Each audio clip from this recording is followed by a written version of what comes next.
Our homeowner Jonathan, with a little professional help, is about to tackle the HVAC system at his house. There's a lot to it. We'll break it down. Today, we're on a field trip at a nature-based outdoor classroom to get inspiration for the backyard. Gotcha!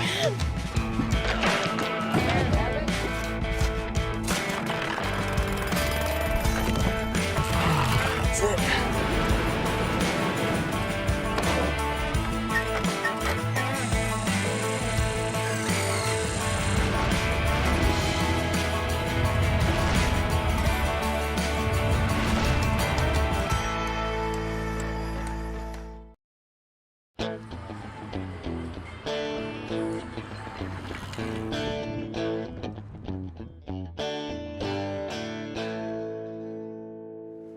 Hi there, I'm Kevin O'Connor and welcome back to This Old House and to our project here in Atlanta. Today we are starting on what they call the Atlanta Beltline. It's changing the way people live, work, and play in growing Atlanta. The goal is to cut down on car traffic, deal with population growth, and bring people back to the city. And the Atlanta Beltline President and CEO Clyde Higgs has promised to give us a tour. Hey, Clyde. How are you? How are nice you? to meet you. Good to see you. Good to see you. Thank you for taking some time out of your day to show us your beautiful Beltline. What is the Beltline? Man, Kevin, so this is perhaps the most ambitious redevelopment project in the country. Not just Atlanta. Not just. This is a project of national significance. Okay. We don't have mountains. We don't necessarily have waterways. So this is really the beachfront property for the city of Atlanta. So give me a sense of the scale. So right now we are on the East Side Trail, and roughly it's about 3 miles. But when it's all said and done, we will have over 22 miles of Beltline trail within the city. It will complete an entire loop within the city of Atlanta. They're all going to look basically like this. I mean, I've seen bikers, runners, joggers on this path. Absolutely. It's going to be a 14-foot wide pathway for the whole Beltline. But we're more than that. We've seen, Kevin, over $8 billion of investment just along the Beltline. $8 billion with a B. If you build it, they will come? That is clearly the case with the Beltline. Wow. Is it like this the entire way? No, it's very different. And so we're on the southeast side, our project house. What's that like? Let's go take a walk.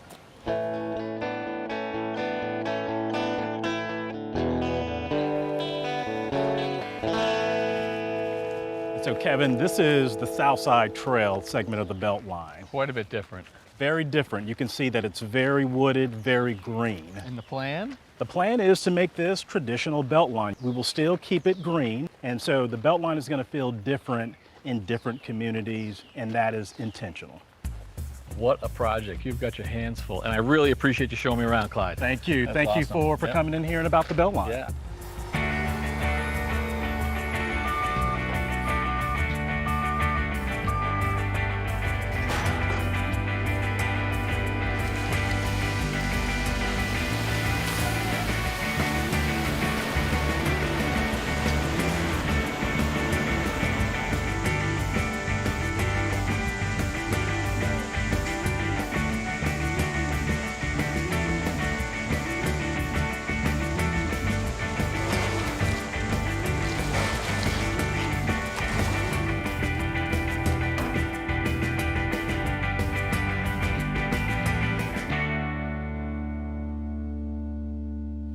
Hey, Jerry. Hey, Kevin, how you doing? I'm doing all right. Good to see you. Good to see you. I love to see the progress here. So that little addition we took down last time we were here is gone. It looks like you're getting to rebuild with something. We are. Including something over there. What are you putting back? Exactly. So over there, we're going to have a family room with a kitchen beyond it, and then the primary suite bathroom above. Okay, and then what's going on this? So on this will be a spare bedroom and another bedroom up above. Got it. So I just saw the concrete truck roll away. It looks like they just finished their pour. Did you just do slab on grade? This is not a slab on grade, It's Kevin. not. Why not slab on grade?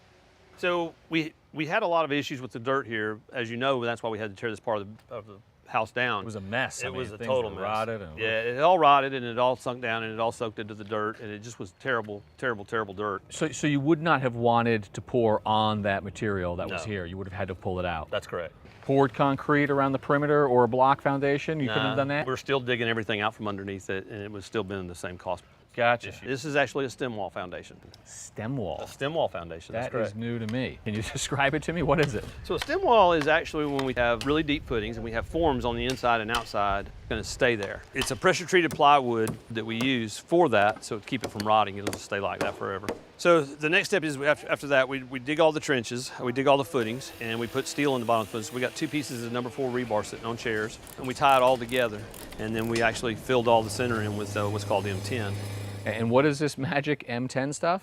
So M10 is what we use to try and keep as much compaction as we possibly can during the first part of the pour, and eventually all that will probably drop out from underneath. Okay, gotcha. And then rewire and steel on top of that. So let me understand this.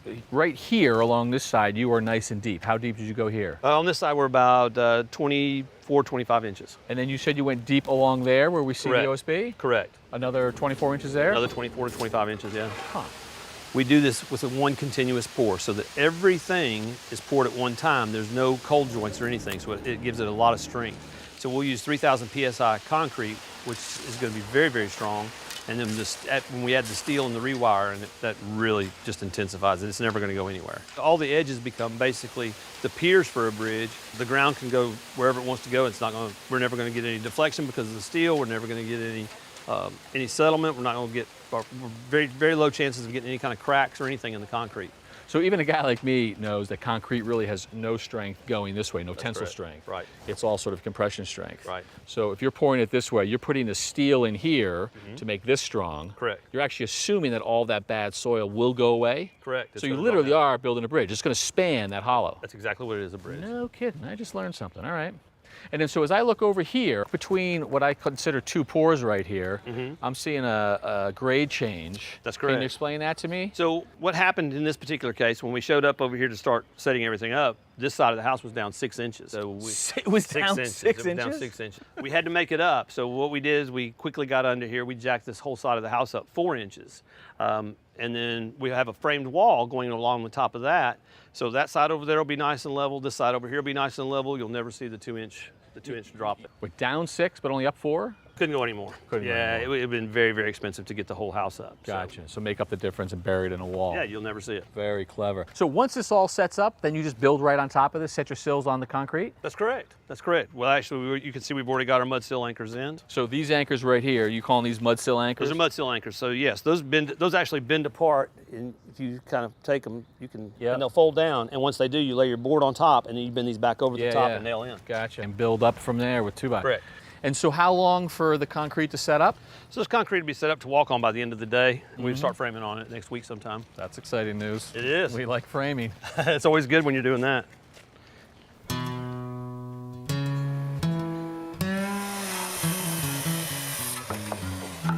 Well, I know it seems early, Keisha, but have you given any thoughts as to how you want to handle the parlor? We have. So if you remember before when you came in, the ceilings were dropped. Right. So once we removed the drop ceilings, we revealed the wallpaper that you see. And how long do you think that's been here? Well, we talked to a couple of historians, and they think around the turn of the century. Okay, so not that long after Not the house that was long. built. Okay. Not that long ago. So we thought it'd be kind of beautiful to pay homage to Mr. and Mrs. Price by bringing the wallpaper as a prominent piece of the room. So I've been talking to some really wonderful designers who've become pretty sweet friends of mine. Nice. So I'd like to introduce them to you if you'd I'd love to meet them. like to meet them. Let's go. The original homeowners, the Prices, were well known for civil rights work. And Keisha's designers were all in on paying homage to their legacy. Hello, how are you all? Hi. Oh my goodness. Nice to see you again. Good to see you again.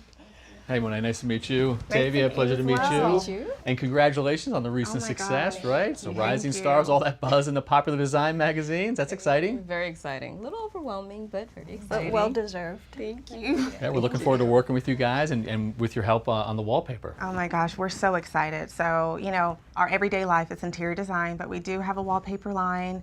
One of them is actually up behind you. We have a lot more colorways that we'll show you once we get into your inspiration and start talking a little bit more about that. So let's head to the conference room.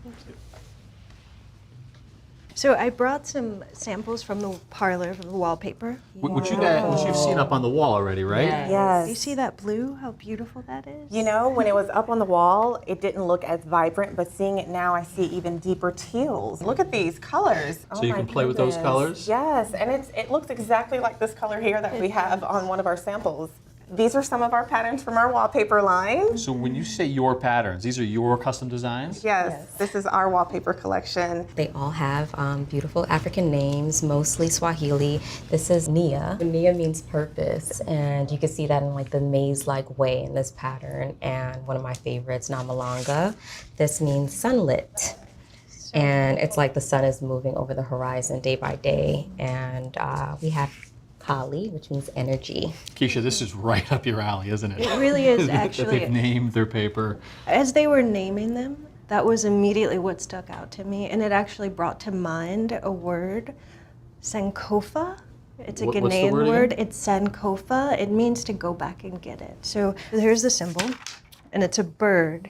And you can see that it's facing forward, but its neck is careened backward, and it's picking up an egg. And the egg symbolizes pearls of wisdom.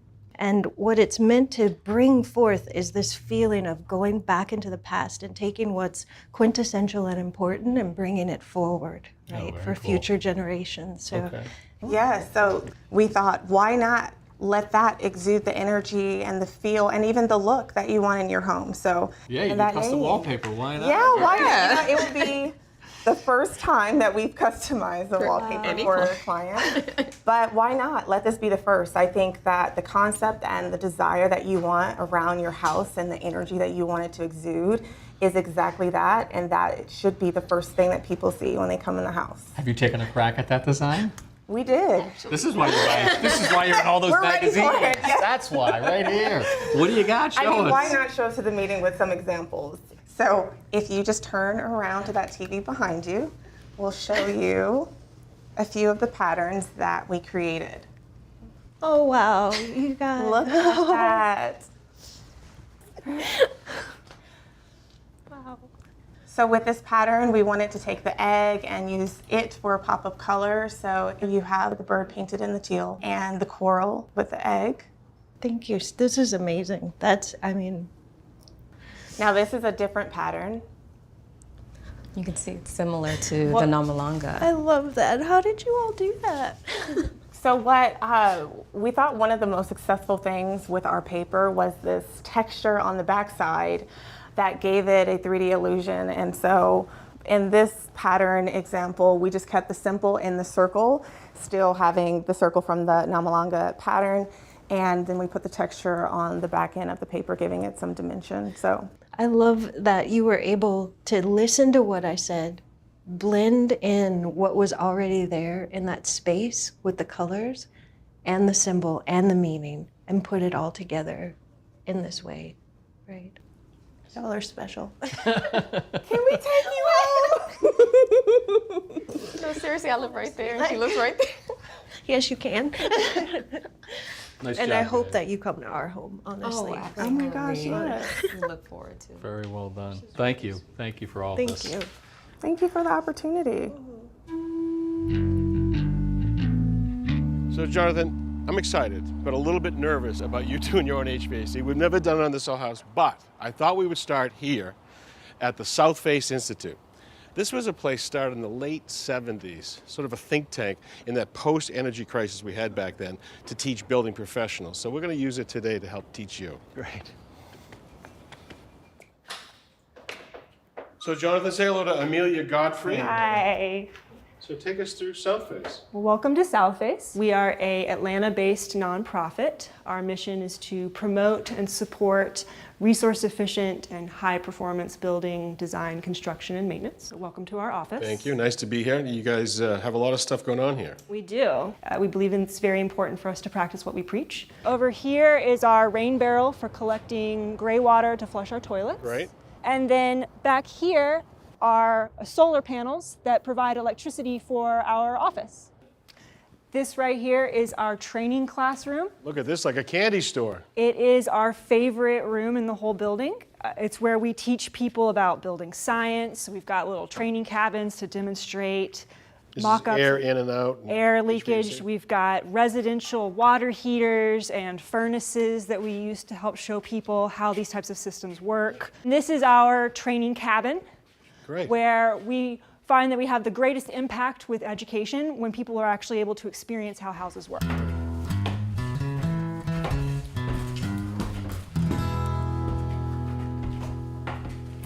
All right, Jonathan, does this look pretty typical around these parts? Yeah, very much so. All right, this is your standard duct installation. You got the central location here, and all of it goes this way. So what they did is they have the typical installation right here, and it becomes an opportunity to teach how you might improve upon it. If you notice right here, you get insulation in the ceiling of the second floor.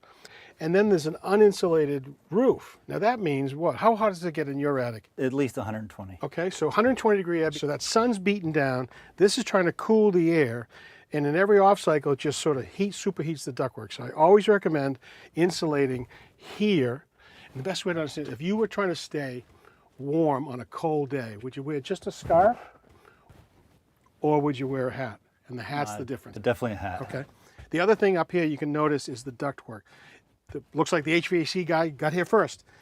Took the path of least resistance, just ran these straps anywhere they wanted to. Everywhere there's a chance for impingement.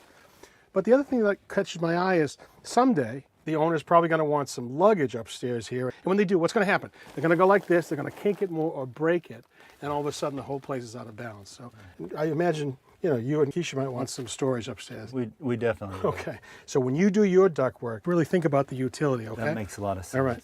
Good. Are you ready to go? Well, thank you, Richard. I think there's a lot of lessons to be learned up here. You're on your way.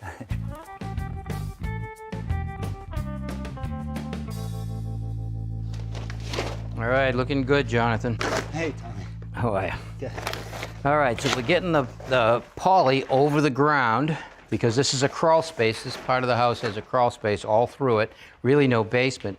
But the reason we're covering this floor with the poly, if you look at the dirt below, you can see how wet it is. It's actually damp. But we have to think about later on when we're ready to air condition the house, we have to think about the warm air that's swollen with moisture getting into the cold part of the house, because warm always wants to rush to cold. All right, so now this glass of water, the water represents the interior air of the house, and the glass represents the outside part of the building. The water temperature is the same temperature as the air outside and inside because you don't have air conditioning. All right, so now when you put air conditioning in the building, you're chilling the air. So now this ice water represents the air-conditioned air inside the building. Okay? So now the warm air that's swollen with moisture tries to come into the cold space, and it condenses on the outside of the building. All right? So we've installed a vapor barrier on the floor that stops the moisture from coming up. We need to put a vapor barrier as far out as we can. The vapor barrier needs to be on the outside of the wall, and the same thing in the attic. By stopping that moisture when the air conditioning's on, you're not going to have to worry about mold or mildew collecting on the outside of the wall. Now, in the part of the country where I live, our air is colder in the winter, and the moisture that we have to worry about comes from the inside, so we have to put our vapor barrier on the inside wall, stopping the moisture from getting into the insulation and then blowing the paint off of the house. And also, basically, causing mold and mildew. In our case, it would be on the inside. In your case, it would be on the outside. Okay. Is the same thing true on insulation? I see sometimes the paper goes on the outside and sometimes it goes on the inside. Right. Down here, I would put the paper against the sheathing. Up north, I would put the paper into the living space. All right? So that's how you keep a house from getting mold. Thanks, Tom. All right. So we're going to put this over all of the dirt, and we're going to tape it at the seams. We're also going to tape it to the side wall here and seal up all that so none of the moisture can escape and come up into this area here. So we're going to get it as tight as we can. Get that on there? Yep. Perfect. Yep. All right, let's have another one for right here.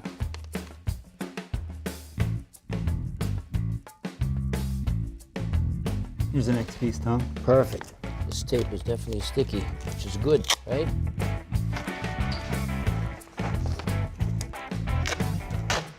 All right, so that's looking good. You ready for another piece? Yeah. All right. The backyard of our project house is an open, flat canvas with lots of shade and a little bit of sun. Keisha homeschools her children, so they want to turn it into an outdoor learning space, a natural setting for exploring, learning, and playing. I'm going to meet the family at a local school with outdoor classrooms so we can walk around and get some ideas for their own backyard. Hey guys, I made it! Hey, how are you? Welcome. I'm so glad you could make it. So this is school I went to many years ago and got inspired, and I'm so glad to be back here, and hopefully we'll be able to bring some of this inspiration to our home. Let's go visit the garden. So this is their garden, and this is their gardener, Mayuki. Hi, Mayuki. How are you? Keisha. Good. How are you? Good to see you again. Hi, Mayuki. Hi, Jen. Nice to meet you. Nice Come to and meet you take a too. look at our school chickens. How old are the chicks? Chicks are about a month old. Yeah, we love having school chickens because it gives a feel of an urban farm, and it allows the students an opportunity to observe their growth from an egg to a grown hen. We should consider chickens or maybe even rabbits in the backyard. We have honeybees here, composting system, and in here we keep earthworms, and the vegetable garden beds are over here. Wow, look how lush these are. Yeah. I see some okra in the middle. Do you guys see any? Do you notice anything? Zucchini. Zucchini? Yeah. Yep, There's there's a zucchini baby. flowers in Really there. beautiful. Wouldn't it be great to grow things you could eat in your backyard? The intention behind the gardening program is to provide the students an opportunity to experience firsthand and also have appreciation that humans are part of the whole web of life. Wow, that was such a cool tour of that garden. Was that so neat? Why don't you guys go take a seat on that log over there? It's a great place to have a snack. Good idea. This is so cool. So this is one of the outdoor classrooms that really inspired me. I can see why. Yeah, to bring our school outside. Right, we could, I mean, this is a larger space than, of course, we could have at your place, Of but course, if but- we pull ideas from each of the Yeah. stations we've been to, It's a lot of great ideas, lots of ideas to take back. Let's try and implement some of them. a lot of inspiration. Snack log, I mean, even this, I've seen this before.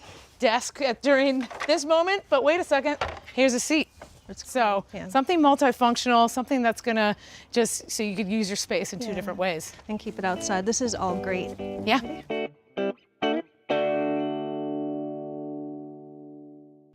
Next time on This Old House, After hours of planning, our homeowner, for the first time, will install his own ductwork system. I love it. We have about 75% of the ductwork completed in the attic. Good. Around Atlanta are a ton of edible fruit trees that would make a fantastic addition to the backyard. we've laid out 2 kitchens with 3-dimensional options to help our homeowners pick their preference. I will take some eggs, scrambled.